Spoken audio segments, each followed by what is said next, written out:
dalam keimanan kita sebagai dalam gereja Katolik itu ada tiga pilar yang menyokong iman kita.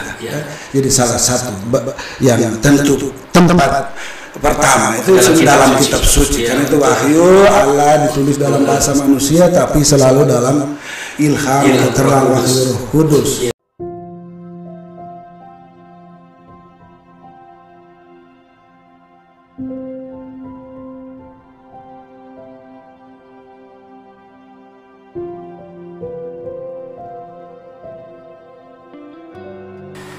Sobat Komsos yang terkasih, jumpa kembali dalam Meruke, ruang katekese Komsos Keuskupan Manokwari Sorong.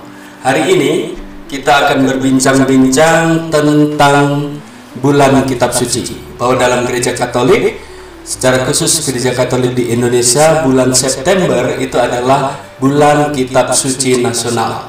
Maka diajak seluruh umat Katolik di seluruh Indonesia, bahkan bisa jadi dunia, untuk semakin mendalami apa itu kitab suci. Kita diajak dalam tema-tema permenungan dalam satu bulan ini untuk mendalami tema-tema tentang kitab suci. Nah, dalam ruang katekesi kali ini telah hadir di studio Pater Gregorius Arkian Bubur SPD yang adalah Ketua Komisi Kitab Suci dari Keuskupan Manokwari Sorong. Pater, selamat pagi dan selamat datang.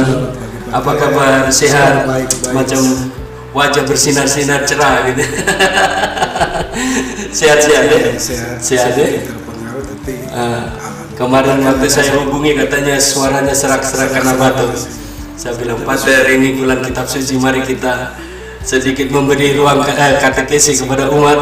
Ya, bagus juga untuk bisa mensosialisasi kan kita dalam keuskupan, sehingga umat kita juga lebih akrab, familiar dengan paling tidak kegiatan pastoral atau kerasulan-kerasulan yang dibuat dalam keuskupan KMS ini. Iya, betul. Pater, sebelum kita masuk dalam pembicaraan tentang bulan Kitab Suci, mungkin Pater sedikit memperkenalkan, apalagi Pater ini adalah misionaris yang baru datang di Keuskupan Manokwari Sorong. Sudah berapa bulan ini? Tahun kan? Persis hari ini atau bulan ini. Ya, bulan ini. Sudah lewat sebenarnya, karena sudah tanggal 1 atau 2 ini hari. Saya 1 tahun di Sorong. Sejak pindah dari Ekuador, menuming misi baru dari Provinsi Ende di kota Sorong ini persis 1 tahun kemarin. Luar biasa. Jadi pindah dari negara Ekuador, Amerika Latin. Bermisi di sana sudah berapa tahun? Saya dari sana, dari Ekuador.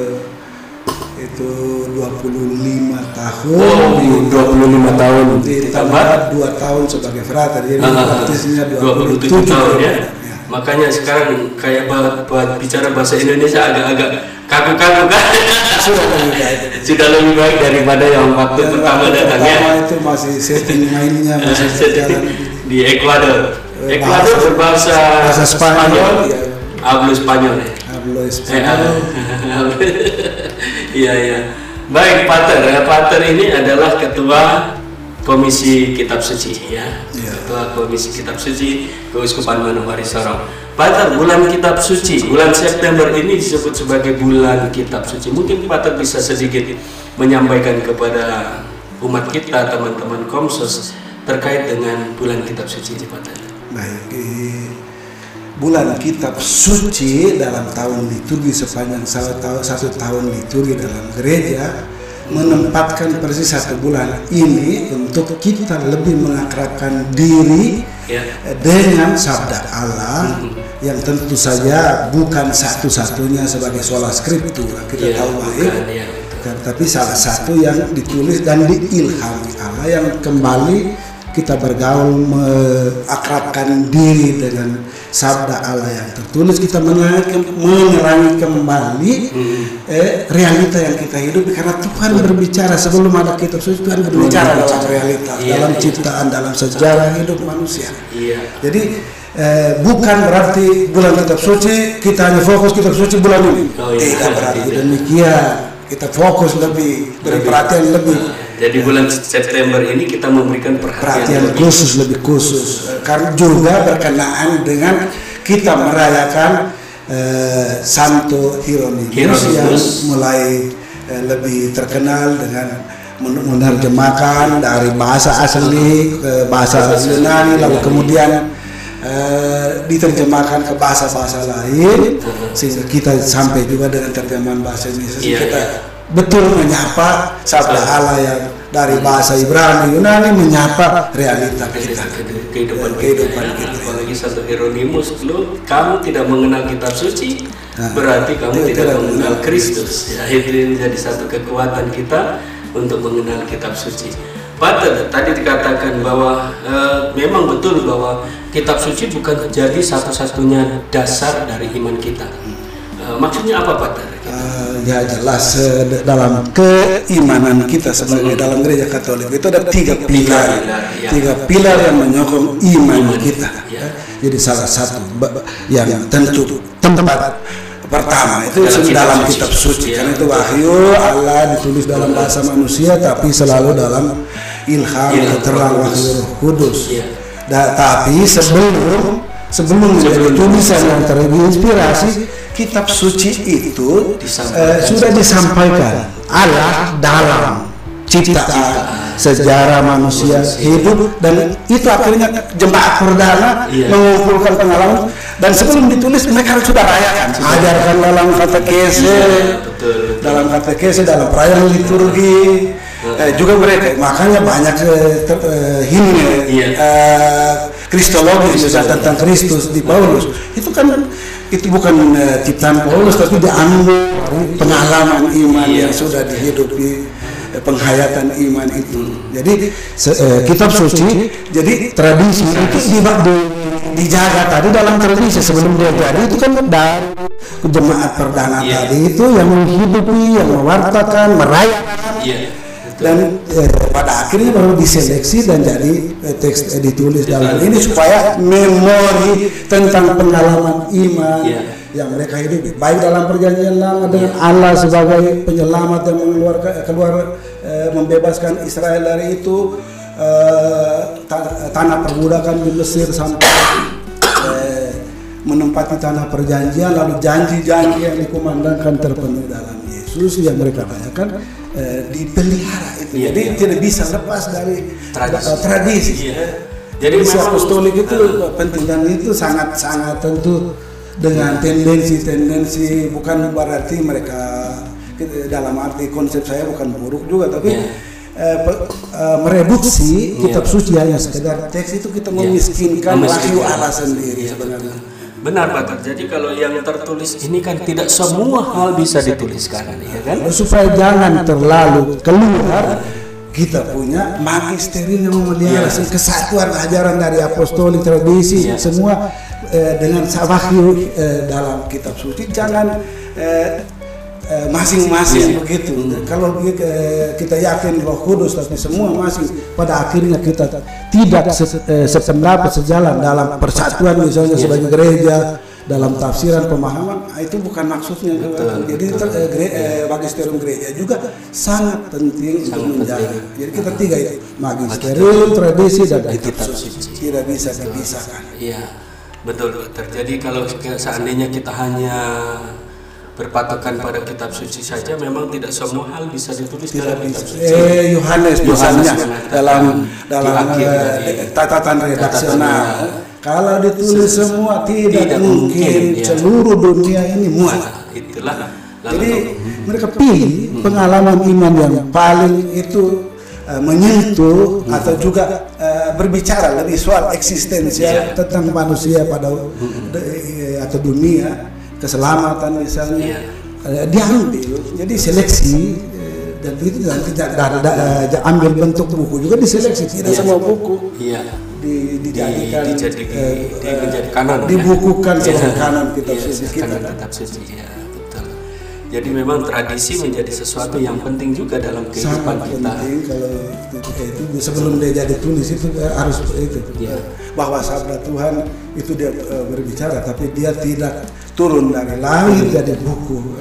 Dia hidup dalam itu sejarah manusia, menyapa manusia dalam ciptaan, dalam budaya. Makanya saya kira nanti kita ke tema bulan kitab suci kita ini juga mengakrabkan diri, juga sekaligus menggali kekayaan iman dalam bernarasi yang kurang lebih sama, yang sebenarnya pesannya itu kita punya budaya di sini sudah punya. Jadi kita memperkaya pesan Injil atau wahyu tadi mengilhami kita, dia kita dapat kita temukan lagi, caranya kami juga ada. Tuhan sudah hadir sebenarnya dalam budaya kami. Ini memperkaya, meneguhkan. Jadi bukan sesuatu yang asing begitu. Ada istilah logos spermatikos. Logos spermatikos sabda Allah sudah mendahului apa yang tercatat dalam kitab suci itu. Betul. Karena kitab suci ini dicatat baru tahun, misalnya di kitab suci sesudah kematian Yohanes. Sudah 60 sampai 100 tahun. Dari Injil ya tahun 60-an sudah Markus mulai sudah ada bentuk catatan tulis, tapi lain kan 100 sampai 100 lah. Betul. Oke, Pak, berkaitan dengan bulan kitab suci ini, kan kitab suci ini harus betul-betul merasuk dalam kehidupan umat kita ya. Lalu kira-kira ke dalam bulan kitab suci ini apa yang sebaiknya kita harus lakukan? Kunci untuk mengenal seperti tadi Pak Pater sudah bilang, mengutip Santo Irenaeus itu dalam bahasa Latin itu ignoratio Christi enim ignoratio scripturarum, ignoratio scripturarum enim ignoratio Christi est. Tidak mengenal kitab suci, tidak mengenal Kristus. Jadi kita membaca untuk mendekatkan, mendalam, mengenal lebih baik itu siapa itu Allah, rencana keselamatan. Dan kunci saya bilang tadi itu menggali dengan bernarasi. Jadi narasi yang hidup dan cerita, atau juga dalam nanti katekese kita kembangkan juga itu kira-kira cerita yang kita ambil dari kekhasan budaya atau lokal untuk memperkaya yang mirip dengan pesan yang kurang lebih sama. Dan itu jadi kekayaan. Nanti dalam gereja kita ngomong tentang inkulturasi, persis di situ. Sabda Allah berinkulturasi dan menyapa kita secara kontekstual di lingkungan budaya akar kita kan. Betul. Jadi kalau seandainya kita membaca kitab suci dan kemudian kita tarik dalam kehidupan kita sehari-hari, sepertinya kitab suci ini sangat hidup ya Pak. Sangat sekali. Jadi kuncinya tadi membaca, ambil waktu dan baca. Tapi kebanyakan kita maksudnya memegang teks itu tidak terlalu orang fokus untuk teks, maunya dengar cepat penjelasan tanpa membiarkan diri yang dari teks sabda Allah sendiri yang diterwakili di sini kata-kata untuk saya itu apa? Jadi membaca dengan itu, dan itu biasanya kan ada leksio divina istilahnya. Jadi ada kita membuka diri terhadap roh, doa pembuka. Kita membaca lagi, membaca 2-3 kali, lalu kita mendiamkan diri supaya gema tadi kira-kira Allah berbicara kepada saya, tanggapan saya nanti dalam bentuk syukur, mohon ampun, dan seterusnya dalam doa penutup yang mengakhiri permenungan dalam leksio divina kan. Jadi sebenarnya kuncinya itu mengakrabkan dan membaca, tapi sulit kalau kita punya budaya budaya membacanya masih harus itu agak sulit ya kita punya budaya membangkitkan. Jadi itu pertama untuk kitab suci, walaupun tahun demi tahun. Tapi kalau kita tidak baca sama, tidak ada efek. Karena itu saya membaca kitab suci itu dia tidak membiarkan saya itu bersikap netral. Saya pasti dia menggugah atau saya menantang saya untuk mengambil sesuatu.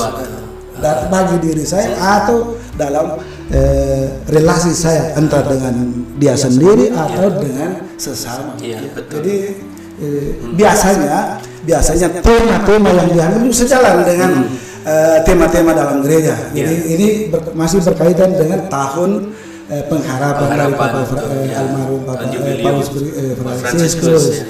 Jadi dia juga sama membangun pengharapan tidak terlepas dari sikap pembaruan diri yang terus menerus, dan tema-tema justru persis itu menyentil kembali 4 tema dalam bulan kitab suci. Jadi itu temanya sangat kontekstual juga, menyatu dengan pesan gereja universal, dan nanti mungkin aplikasi, karena harta kitab suci juga tetap universal. Jadi aplikasinya kan tiap ini kita bisa melihat situasi lokal, gereja lokal, paroki di mana saya bekerja, umat saya begini, sabda Allah begini, menyapa situasi konkretnya yang bagaimana. Jadi kadang-kadang kita berpikir teksnya ini disusun di nasional, jadi tidak menyapa kita. Itu saya kira sikap agak keliru juga, karena itu konteksnya sudah terkonteks. Konteks Indonesia sudah terbatas, tapi umum. Sekarang saya di tempat konteks yang lebih spesifik, lebih khusus di tempat saya. Kira-kira apa yang saya ini dari umum tadi saya jabarkan ini. Itu jadi kadang-kadang lepas kita bikin di ini, tapi sebenarnya sama. Saya rasa bahwa kita juga harus mulai membangun semangat ya. Memang di gereja Katolik kadang-kadang kita mungkin dibilang, orang bilang tuh orang Katolik kurang akrab dengan kitab suci ya katanya. Nah itu juga pernyataan ya sangat sering, bukan hanya di kalangan kita, bahkan di teman-teman saudara-saudara kita di gereja lain. Bagaimana supaya kadang-kadang saya bikin lucu begini, saya bikin lucu. Kita kalau ke gereja Katolik itu jinjingnya ada bakti atau syukur kepada Bapa. Makanya kita ini lalu kitab suci yang kita sudah punya kita bikin ini untuk paroki, warta paroki, lalu tulis lagi yang kita secara dalam pertobatan tadi ekologi segala macam. Kita habiskan kertas secara tidak proporsional seperti itu ya. Jadi kita sudah ada, tinggal baca. Jadi teksnya berapa kita bisa ikuti dari kitab suci sebenarnya. Jadi selain kitab suci atau mau ada bakti atau syukur, kita juga kan datang dengan kendaraan, dengan apa di kantong kecil kita bawa, kan bisa sekali. Bagaimana supaya kita mengakrabkan kembali Pater? Karena saya rasa bahwa keluarga-keluarga kalau seandainya hidupnya dengan kitab suci, misalnya satu hari kita baca sama dengan anak-anak dengan metode Lexio Divina gitu. Itu yang mau digerakkan itu. Jadi keluarga membiasakan, karena tidak bisa ke level yang lebih luas, ke lingkungan, ke stasi, ke paroki, tidak akan jalan kalau di keluarga kita duduk. Jadi harus duduk, paling tidak membaca satu teks. Mungkin anak-anak tidak bisa mengekspresikan, tapi setelah lewat Lexio tadi, paling tidak sharing pengalaman atau menegaskan kembali cerita. Jadi ini anak juga terbiasa mendengar, walaupun dia belum kenal tapi ini pendengarannya dia sudah biasa kan. Banyak sekali kita dari kecil tinggal di kebun dengan nenek biasa kisah tentang Adam dan Hawa. Itu saya dengar dari nenek, dia tidak duduk baca kitab suci. Betul, ya. Dulu kita kecil-kecil itu diceritakan tentang kisah-kisah kitab suci perjanjian lama, Nabi Nuh, Nabi Musa, semua itu orang tua menceritakan karena mereka itu tanpa tahu membaca, tapi itu lewat narasi yang didengar itu sebenarnya juga bisa. Jadi mengakrabkan selain membaca tadi kalau memang tahu baca, tapi dengan anak yang mungkin kapasitas atau lain yang tidak, itu dibiasakan dengan pendengaran. Karena iman datang juga melalui pendengaran. Apalagi anak-anak anak-anak kecil ini kan menyerapnya sesuatu yang awal itu sangat kuat misalnya. Karena apa yang diceritakan saya punya orang tua dulu tentang nabi-nabi itu tuh masih kuat cukup. Saya juga secara pribadi itu narasi yang dibangun atau dihidupkan oleh nenek atau ayah atau ibu yang kita ini cerita. Sepotong-sepotong kita baca kemarin, ini saya pernah dengar. Jadi menghidupkan kembali, lalu mungkin dari pengalaman saya ini yang itu kemarin, tapi ternyata ada nilai tambah lagi yang saya temukan sendiri misalnya. Jadi itu yang baca, tapi dengan membaca dalam suara yang tidak punya kemampuan membaca juga mendengar itu. Jadi itu akrabkan dengan membaca. Tidak perlu. Itu saya sejalan dengan Paus Fransiskus almarhum tuh. Tidak perlu hafal. Kalau kita sampai hafal 1-2 ayat yang betul menggugah yang membuat saya pegangan kuat untuk percaya, semakin percaya dan semakin hidup dalam berelasi dengan yang lain, dalam komitmen saya dengan ini, solidaritas dengan mereka yang miskin, terbelakang atau yang sakit dan orang asing. Itu saya pegang, tidak perlu hafal semua. Jadi sebenarnya kalau kita mau menghafal semua satu kitab suci ini ada yang memang tidak dia ingkari. Banyak sekali teman yang kita omong tentang ini, seperti juga teman-teman di gereja Kristen Protestan, mereka, tapi tidak kalah juga kita punya umat Katolik yang punya kapasitas yang sama. Jadi sebut ini mereka langsung seperti sama-sama. Jadi intinya bahwa kitab suci ini kita harus sungguh-sungguh mendarah dagingkan dalam hidup kita, saya bilang tadi tidak bisa dia bikin kita netral, kita baca, tidak bisa seperti koran. Kalau itu kan dia punya itu kan harian, dia ini sabda. Jadi kalau kita lihat kembali di versi yang nanti dalam 4 tema Tuhan itu selalu kembalilah kepadaku. Dia berbicara itu semacam dari hati ke hati.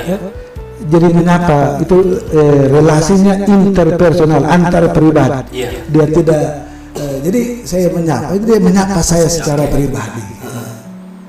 Kembalilah kepadaku, aku berseru kepadamu, begini dan seterusnya kan. Jadi itu membaca tentu pengarang dengan latar belakang sosial, budaya, kultural yang dihidupi zaman itu. Tapi saya bilang tadi itu persoalan yang diangkat atau dikisahkan itu selalu eksistensial, artinya ada pada setiap manusia dalam sejarah peradaban manusia. Jadi walaupun itu, tapi saya baca di situ, ternyata kami juga ada. Kami ada masalah itu juga. Jadi saya bilang tidak bisa netral. Tetap harus punya efek dalam diri dan dipengaruhi tentu dengan sendiri. Relasi baik dengan Tuhan itu pasti dengan sendirinya dengan sesama. Kalau dengan Tuhan secara farisaik atau hanya terbatas memenuhi, itu juga tidak, karena dia harus lebih menyapa dalam seruan kenabian selalu kebiasaan baik, yang relasi baik dengan Tuhan, menaati perintah hukum-hukumnya. Tapi itu seruan untuk bersikap adil kepada janda, kepada orang asing, selalu dia punya. Jadi iman, prinsipnya iman itu betul bahwa Allah itu menyelamatkan karena kita percaya. Tapi sapaan kasih Allah yang saya alami tidak membuat saya diam, membuat saya begitu diam dan nyaman, tidak bisa.